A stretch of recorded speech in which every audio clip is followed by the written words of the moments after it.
लेकर बहुत प्रदर्शन भी किए और महिला अत्याचार राजस्थान में एक बड़ा मुद्दा उठाया बीजेपी ने, उसको अब किस प्रकार से हैंडल करेंगे आप लोग? देखिए, ये सचमुच में एक बहुत बड़ा मुद्दा है और अब इसको टैकल करने का काम हम सबको करना है और बिल्कुल सब मिलकर करेंगे। भारतीय जनता पार्टी की जो मजबूत टीम है, जो अब आगे टीम गठित होगी, उसमें जैसा जैसा हमको निर्देश मिलेंगे माननीय प्रधानमंत्री जी के और हमारे केंद्र सरकार के और हमारी राज्य सरकार के।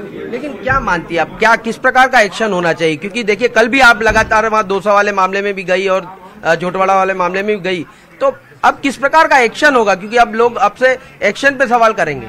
बिल्कुल, जिस तरह से कोई एक्शन होता नहीं था कांग्रेस सरकार में और जो अधिकारी थे उनमें भी बिल्कुल काम करने का ही वो नहीं था। अगर कोई घटना होती थी उस समय जो इमीडिएट कार्रवाई होनी चाहिए वो नहीं होती थी, बिल्कुल नहीं हुई। किसी भी आप देख लीजिए, किसी भी केस को उठा के देख लीजिए, कार्रवाई नहीं होती थी। लेकिन अब कार्रवाई होगी पूरी तरह से। महिला सुरक्षा के लिए हम लोग क्या क्या कर सकते हैं, उसमें हमारे जो मैनिफेस्टो है उसमें भी बहुत सारी हम सब ने लिखा है बहुत स्पष्ट रूप से कि महिला अत्याचार में कोई ढिलाई नहीं होगी। पूरी तरह से महिलाओं को सुरक्षित हम और कैसे बना सकते हैं उस पर कार्रवाई होगी। और कोई घटना होती है तुरंत कार्रवाई हो, इन्वेस्टिगेशन हो, टाइम बाउंड हो और उसके बाद अगर कोई दोषी पाया जाएगा तो उस पर सख्त से सख्त सजा भी होगी। लास्ट सवाल, संगठन के व्यक्ति को जो है वो प्रदेश के मुखिया के तौर पर जो है वो चुना है, कितना बड़ा फैसला संगठन के उन तमाम कार्यकर्ताओं के लिए मानती हैं आप लोग? बहुत बड़ा फैसला भी है और बहुत मतलब देखिए, एक कार्यकर्ता को, जो पार्टी का एक कार्यकर्ता था, जिसने इतने साल पार्टी के काम पे दिए, एक पार्टी का एक कर्मठ कार्यकर्ता,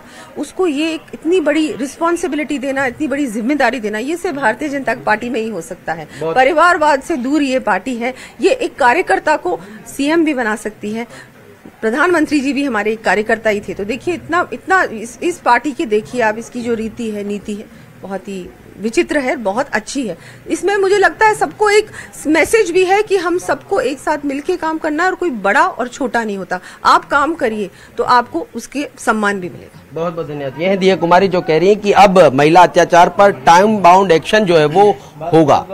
कैमरा पर्सन दिलीप चेची के साथ सौरभ गृहस्थी, न्यूज 18 राजस्थान, जयपुर। तो दिया कुमारी की प्रतिक्रिया आपने सुनी, साथ ही साथ गोपाल शर्मा की प्रतिक्रिया आपने सुनी, जिन्होंने प्रताप सिंह खाचरियावास को हराया, पत्रकारिता से राजनीति में आए और अब जो है वो शपथ ग्रहण को लेकर के बात हो रही है। कौन कौन मंत्री बनेगा उसे लेकर के बात हो रही है। एक बार फिर से हम सीधे लिए चलते हैं आपको। बाबूलाल धायल हमारे साथ लगातार बने हुए हैं, कुछ लोग भी उनके साथ मौजूद हैं। जी बाबूलाल। जी देखिए, इनमें सब से जो सीनियर हैं, दिया कुमारी जो हैं, जिनको पार्टी ने जहां भी भेजा वहां से उन्होंने चुनाव लड़ा। पहला चुनाव उन्होंने सवाई माधोपुर से लड़ा। 5 साल बहुत ही सक्रिय विधायक रही, आवाज उठाती रही 2013 से 18 के बीच में। फिर उनको सांसद का चुनाव लड़ाया गया, राजसमंद गई वो, और इस बार पार्टी ने उनको विद्याधर से मौका दिया तो यहाँ पर भी उन्होंने पूरे दमखम के साथ चुनाव लड़ा और सबसे बड़ी जीत से चुनाव जीत करके आई हैं। तो ऐसे में जो निष्ठावान कार्यकर्ता, जी बिल्कुल, जो निष्ठावान कार्यकर्ता थे उनको पार्टी ने आगे बढ़ाया। ये नहीं देखा कि इसका तजुर्बा इतना बड़ा है, 7 बार के विधायक, तो फ्रेश चेहरे एक तरह से। प्रेमचंद बैरवा दूसरा चुनाव ही जीत करके आए, लेकिन पार्टी ने जहां उनको जिम्मेदारी दी वो खड़े रहे और पार्टी के लिए मेघवाल और जो बैरवा वोट हैं वो कोर वोट हैं, उन पर बहुत फोकस करती है पार्टी। तो बैरवा को डिप्टी सीएम बनाया। तो ऐसे में अब मेघवाल जो है, एक मेघवाल या 2 मेघवालों को कैबिनेट में भी शामिल किया जा सकता है।